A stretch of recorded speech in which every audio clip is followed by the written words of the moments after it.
Hello everyone, my name is Anthony Zhang and I'm a paralegal here at Rosenbaum Familaro. And today I want to talk to you about not as described complaints and what are some of the most often root causes that we see that causes not as described complaints. So first of all, we all know that when you return a product as a customer on Amazon, there's a list of selections for reasons for your return. And often customers will select not as described as the reason for returns. So if you get enough of these returns, you would have a not as described complaint lodged against your account or listing. So some of the issues obviously that we see are with the product description. So you might have product descriptions that are not exactly matching your product. For example, if you have a size description for your product for a specific fit, but the product comes in either smaller or bigger than what you have described, a lot of customers will report while they return the product that is not as described.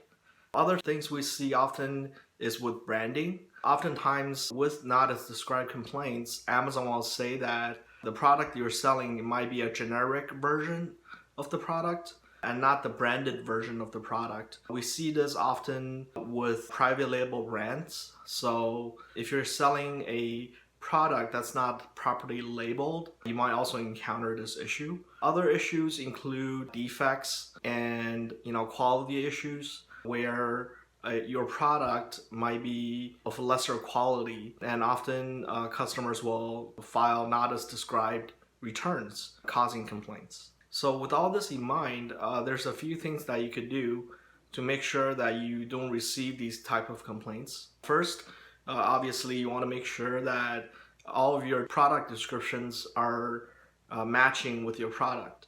So one of the ways to do that is to confirm with the manufacturer or confirm on your own that the actual product matches your product description. If you're listing on somebody else's listing, make sure that as well. And if it doesn't, it's always best to change your listing, change your descriptions, or list somewhere else. So other things I want to mention also include quality inspections. Make sure you don't have mixed in products with higher rate of defects. With these products, you're more likely to get these complaints.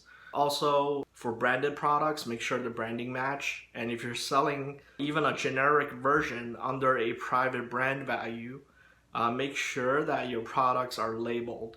This is very important because customers will often get a generic version, and when they want to report that, there's really no option to report that they bought a generic version from a branded listing.